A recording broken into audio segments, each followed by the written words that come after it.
Morning everyone, welcome back to the wildlife allotment. You can see my wildlife pond here, and just behind there is a small pile of logs which I've piled up and gathered to get ready for my next project. The next project is going to be to create a half-buried seating area, but predominantly it's going to be for attracting wildlife such as beetles and other insects half buried in the soil, so they can create a little home and a place to lay eggs or whatever they do basically. So it should be a nice little project. And as a bonus, we should be able to perch there and look over the pond as well. So I'll turn you around and we'll get started. I've dug a very shallow hole for the first stump. That's this one here. That's currently the one with the wildlife camera on. The first one's going to go there, and then that slightly taller one will go there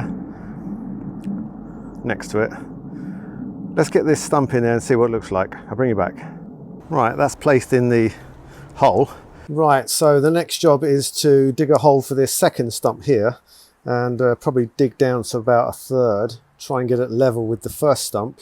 Right, that's about 12 inches down. So it turns out that was too deep at 1 foot, 12 inches. So I put some of that topsoil back in there, tried it down. It's about 9 or 10 inches now.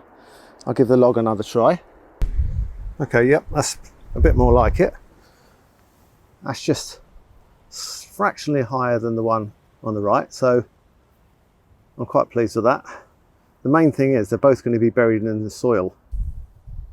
So I've wedged some bits of rubble and pebbles all around the edges down there. Now I'm going to backfill and pack it down.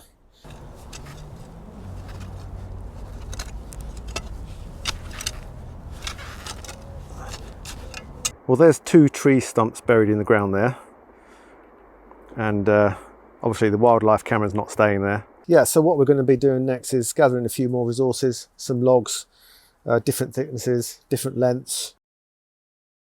Yeah, I think I can get a couple of tall ones like the one at the back and put them up right in the ground, bury them about a third into the soil there to create some taller poles about 1 metre upwards, and then create a bigger sort of log area in this area here. Well, welcome back everyone.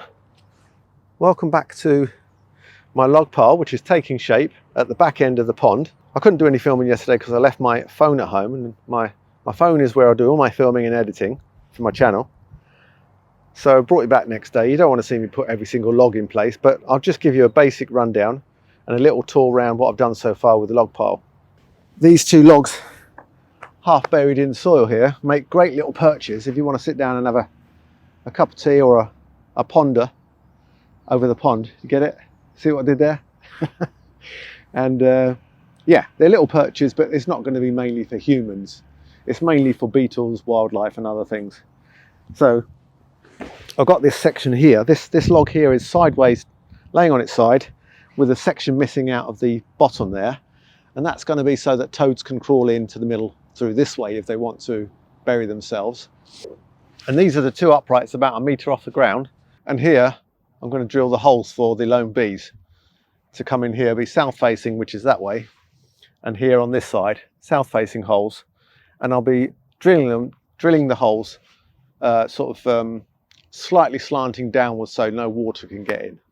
You can see how far we are away between the log pile and the wildlife pond. So I'll take you in a bit closer and just show you a little bit more of the log pile. So there are my 2 seats there and there, and there's the sideways on log there with the section missing right down the side that leads into the middle.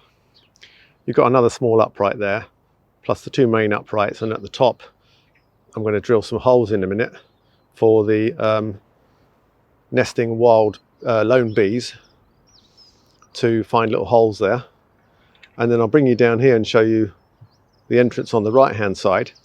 You can see I've got an upturned terracotta pot there, and that has been housing some nettle plants which are there. I've transplanted them to the area where the log pile is to create a little wildlife shelter area. Just under there is an entrance hole for a small mammal to go into this section and get a little place to sleep. I've also got an entrance here that goes into the middle there. So I've panned back a bit to give you an indication. There's about a metre distance between the log pile and the pond. And I also wanted to show you a couple of other things. You can see there's quite a lot of mess and rubbish, and there's a whole bramble section there which is currently housing shelter for lots of birds.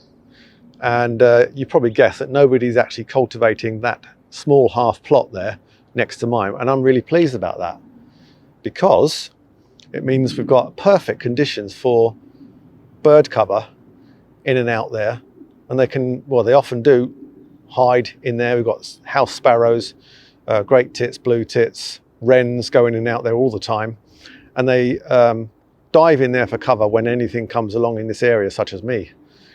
And what they're doing is they're hiding, and then they're jumping out to the bird feeders there as and when they need to. There's a couple already on there, and then they dart back if I come walking along into this bramble sort of patch here, which is ideal. So, you know, I don't mind if nobody comes along to cultivate that. I'll be sad, in fact, when somebody does. But anyway, so in this shot you can see the edge of my plot here is denoted by these logs, and it's about a metre from the edge of the wildlife pond. And in this section, I'm not going to have this for walking. This is going to be sown with lots of grasses and other sort of meadow, wildflower meadow seeds that enjoy being next to a pond. So I won't be walking around there, but what I have created is an area of planted Japanese wineberry plants there, moving up there, and then you've got some crabapple up the top. And the Japanese wineberry are kind of furry, prickly stems. They're a nice colour in the autumn, and apparently the fruits are really nice as well. And I've created that stretch up there, and hopefully they'll self sort of layer and spread, and I'll keep them under control a bit. But again, it will create a similar effect to the cover for the birds that the wild blackberry is currently providing in there.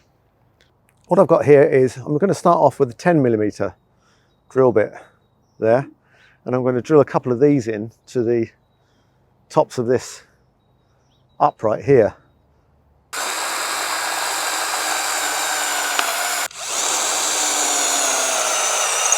Does that look big enough for a lone bee to be able to find its way in? Looks like a face there. So this is an edit. Turns out I was using a size 6 drill bit to drill those holes. No wonder it looks a bit small. You can see what I've done there. So I've swapped it over for a size 10 drill bit, and I'm going to re-drill with the size 10.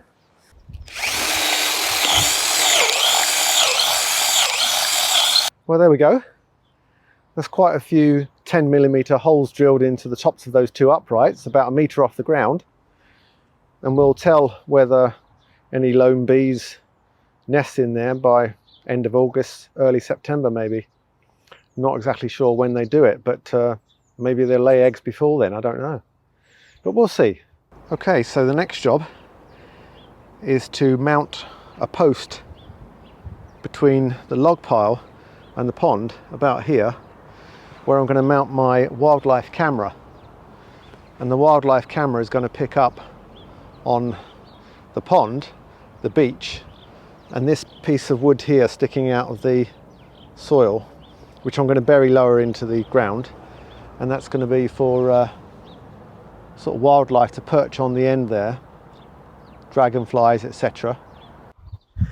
Right, well, there we go. And just to prove it, I've got my little water cup there sitting on top of that little wildlife camera log, buried in the soil there. It's buried about almost halfway up that log. So let me take you around and show you that it works.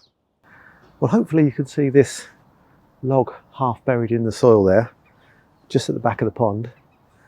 And the idea is that I can mount my wildlife camera to this log about here, just above those bark pieces, so I can catch a view across the wildlife pond, and maybe even catch some birds drinking, bathing, and so on. I'd have to keep very still, of course. All at the same time, I've got my lone bees nesting in the logs behind me. Also, you can see there's a dragonfly damsel perch there, over there.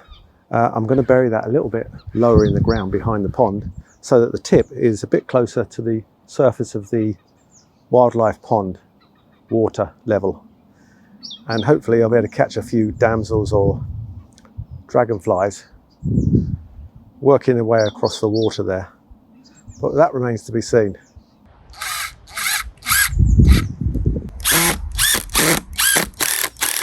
So that's the wildlife camera mounted just in front of the log pile. And hopefully it'll be a bit of trial and error over the next few days. I'll see what I catch, and I'll see if I can put a few screenshots in of anything I've caught coming down to the water's edge on the pond.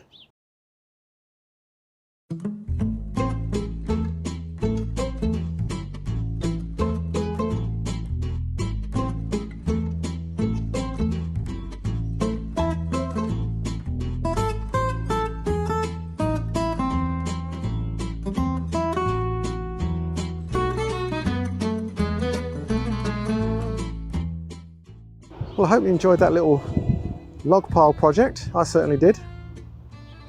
Hopefully I've got some nice little nooks and crannies and things, places for insects and wildlife to hide.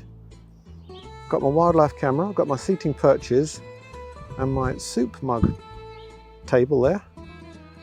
And I've got somewhere for the lone bees to nest, somewhere for mammals, insects. And hopefully I'll catch some wildlife on the pond soon. Thanks for watching, guys. See you again. Take care.